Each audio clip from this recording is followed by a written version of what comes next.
এবারের মাঘী পূর্ণিমায় সৌভাগ্য হয়েছিল হাওড়ার শিবপুরে অবস্থিত নবগোপাল ভবনে যাওয়ার, যেখানে স্বামীজি স্বয়ং 1898 খ্রিস্টাব্দের 6 ফেব্রুয়ারি এসে শ্রীরামকৃষ্ণের পোর্সেলেনের পট নিজ হাতে প্রতিষ্ঠা করেছিলেন এবং রচনা করেছিলেন ঠাকুরের সেই বিখ্যাত প্রণাম মন্ত্র। এবারে ঠাকুরের বিশেষ পূজা দেখার সাথে সাথে সৌভাগ্য হয়েছিল নবগোপাল ঘোষের নাতি তথা তাঁর ছোট ছেলের পুত্র দেবকুমার ঘোষের শ্রীমুখ হতে একাদশী সম্বন্ধে কিছু দিব্য অভিজ্ঞতা শোনার। সাথে সাথে তার ঠাকমা ঠাকুরের ভক্ত শ্রীমতী নিস্তারিণী দেবীর নানা দর্শনের অভিজ্ঞতাও তিনি আমাদের সাথে শেয়ার করেছিলেন। এই বিশেষ পর্বটি যে আপনাদের সমৃদ্ধ করবে তাতে সন্দেহ নেই।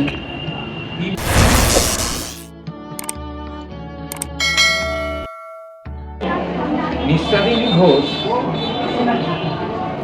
রামশিলা ছিল, রামের ভক্ত ছিল, ঠিক আছে, রামের ভক্ত। এই রামের ভক্ত এবার একদিন ঠাকুমাই পুজো করতেন ঠাকুরে, মানে এটা পুজো রামের পুজো করে রামকে স্বয়ং দিয়েছে, দিয়ে প্রণাম করেছে, দুটো দাঁড়িয়ে দেখে ঠাকুর দাঁড়িয়ে পাশে কি বৌমা এবার বিশ্বাস হয়েছে? বলে হ্যাঁ ঠাকুর, বিশ্বাস হবে না? কারণ ঠাকুর ঠাকুর ঠাকুর বলছে রামশিলাকে দেখি আর নিজেকে দেখি, বলে এই ঠাকুর অনেক কথা, আমি কি কথা বলবো আপনাকে, অনেক কথা আছে। উনি যাকে দেখলেন সন্ন্যাসী, উনি বসে আছেন অসুস্থ হয়ে, এখানে এসে শুয়ে আছেন খাটটাতে, ওই খাটটাতে শুয়ে আছেন, ঠাকুমা বসে আছে পাশে। আরেকজন আমাদের এই বাড়িরই কেউ মধ্য ছোট মেয়ে বাচ্চা, ওই 10-12 বছর বয়স হবে এরকম, পাশে ঠাকুমার পাশে বসে আছে। তো এরকম আস্তে আস্তে ঠাকুমা সেবা করছে, করতে করতে দরজার দিকে এরকম তাকিয়েছে, বলো তুমি এসেছো? মেয়েটা ভাবছে ঠাকুমা কার সঙ্গে কথা বলছি, কেউ তো নেই দরজায় দাঁড়িয়ে, কার সঙ্গে কথা বলছি ঠাকুমা। তারপরেই ঠাকুমা বলছে কি বললেন, নিজেই শুনছেন গান পেতে। বলছি কি বললেন? বলছি যে আমার ছেলে কথা বলছেন, বলে হ্যাঁ ভালো হয়ে যাবে। বলে হ্যাঁ বলছে, তো আমি জানি ভালো হয়ে যাবে। ছেলে মানে অম্বিকানন্দজি। অম্বিকানন্দজি কথা বলছে, ছেলে তো আমার ভালো হয়ে যাবে, আমি বলছে তো আমি জানি ও ভালো হয়ে যাবে।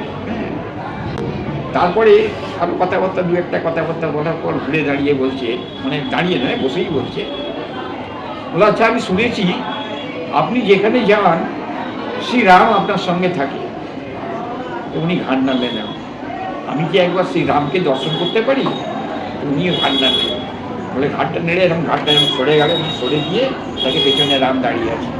মানে ঠাকুর এসে বললেন যে তোমার ছেলে ভালো হয়ে যাবে? ঠাকুর নয়, যিনি এসছে তাকে বলছেন ঠাকুর। আচ্ছা বুঝেছি।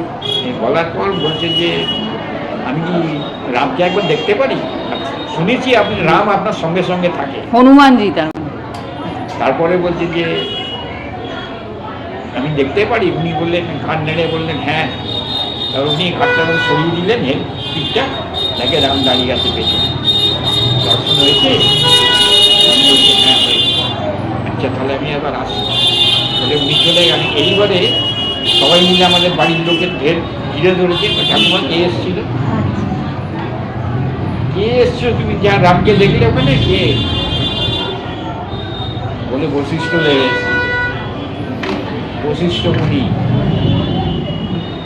রাম যার সঙ্গে সঙ্গে থাকে, রামের মানে ওখানকার কুলগুরু রামের বশিষ্ঠ দেব, সেই বশিষ্ঠ দেব এসছে। হনুমানজি তো এমনিই আসে, বাড়িতে যখন রাম নাম করবে পরীক্ষা করবে নিয়ে শুদ্ধ মনে একটা ধূপ জ্বালিয়ে কিছু হনুমানজির জন্য লাল ফুল, মনে রাখবেন কথাটা, সাদা ফুল না, লাল ফুল হনুমানজির পায়ে রেখে মাথায় একটা মালাও পরাতে পারেন যদি ইচ্ছে হয়। হনুমানজির গলা একটা মালা দিয়ে লাল ফুলটা পায়ে দেবে, দিয়ে একটু দুটো ফল বা দুটো মিষ্টি গ্লাস জল দিয়ে রাখবেন ওখানে, আর ওই রাম নাম করবেন, যেটা স্বামী অম্বিকানন্দ সুখ দিয়েছিল।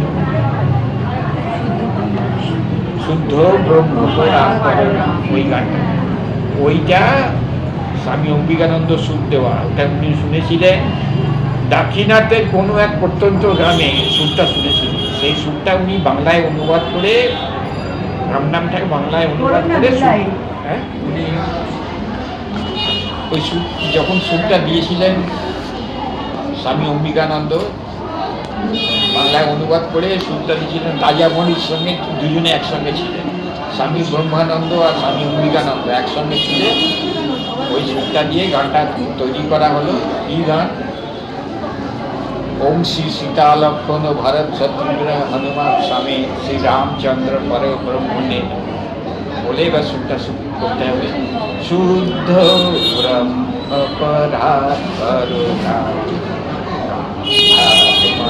পরমেশ্বর শেষ কল্প সুখ নিদ্রিত রাম ব্রহ্মাদামর পার্থিত রাম চন্দ্র কিরণ কুল মণ্ডন রাম শ্রীমদ দশরথ নন্দন রাম কৌশল্যা সুখবর্ধন রাম বিশ্বামিত্র প্রিয় রাম। এটা প্রতি একাদশীতে পারলে করবে, বাড়িতে একটা ধূপ জ্বালাবেন, ঠাকুর রামের গলা একটা গলা দেবেন, পায়ে ফুল দেবেন, রাম যা ভালোবাসে মিষ্টি খেতে, হ্যাঁ, গজা ভাজা ভুজি, হ্যাঁ ভাজা মিষ্টি সন্দেশও থাক, তার জন্য নয়, যেটা মনে পাবেন, যেটা পাবেন সেটাই দেবেন, দিয়ে রাম নামটা করবে ধূপ জ্বালানো। আগে রামকে দেখিয়ে দেবেন ধূপটা সন্ধ্যে, ওই একটা একাদশীর দিন একবারই ওইটা করতে পারলেই, যদি মন দিয়ে ঠিক মতন করেন, আপনার ঠাকুর ঘরের দরজার সামনে হয়ে যাওয়ার পরে তাকিয়ে দেখবেন যে লাল ফুল পড়ে আছে, হনুমানজি এসেছিলেন। যেখানে রাম নাম সেখানে হনুমান, এটা মনে রাখবেন সবসময়, আসবেই আসবে, এটা একদম শিওর, যদি মন থেকে করেন ঠিক মতো। আর যদি এমনি চ্যাংড়ামো করেন তাহলে কিছু করার নেই। এই হচ্ছে হনুমানজির কথা। এমনি যে হনুমান যেগুলো ঘুরে বেড়ায় রাম নাম করলেও এসে ওইগুলো এসে আসবে ওটাকে এরকম উনি কি বলছেন সেই ভক্তি দিয়ে করতে হবে, তাহলে হবে। জিনিসটা কি হচ্ছে, আমি রাম নাম করছি, আমার দিদি তখন বেঁচে, মানে একটু আপনারা উনি ঠাকুরের পুজো করতেন, তো পুজো উনি করতেন। সেই রাম নামের দিন, একাদশীর দিন, আমরা বসে আছি ঘরে, ঠাকুর ঘরে, দিদি হারমোনিয়াম বাজাচ্ছে, আর আমরা ওই গানটা গাইছি, তখন শুদ্ধ ব্রহ্ম ওই গানটা গাইছি, তারপর নিজের মনে গাইছি, সবাই গাইতাই করছে। আমার শেষ হয়ে যাওয়ার পর চোখটা একদম শরীর দরজার দিকে তাকিয়ে দেখি দেবীর ওপর লাল ফুল পড়ে আছে। আমি দিদি ওই দেখ লাল ফুল, বলছি আমি জানি তো হনুমান এসেছিল, হনুমানজি এসেছিল, না আসলে ওখানে ফুল পড়বে না। প্রসঙ্গত উল্লেখযোগ্য যে শ্রী রামকৃষ্ণ সংঘের প্রথম অধ্যক্ষ তথা শ্রী শ্রী ঠাকুরের মানসপুত্র স্বামী ব্রহ্মানন্দজি প্রথম দাক্ষিণাত্য থেকে রামনাম শুনে এসে রামকৃষ্ণ সংঘের প্রতিটি কেন্দ্রে একাদশীর দিনে রামনাম সংকীর্তনের প্রচলন করেন এবং তিনি বারাণসী মঠে, বারাণসীর অদ্বৈত আশ্রমে থাকাকালীন রামনাম সংকীর্তনের সময় হনুমানজির দর্শন পান। সেই থেকেই স্বামী ব্রহ্মানন্দজির সময় থেকে প্রতি একাদশী তিথিতে রামকৃষ্ণ সংঘের কেন্দ্রগুলোতে রামনাম সংকীর্তনের প্রথা প্রচলিত আছে।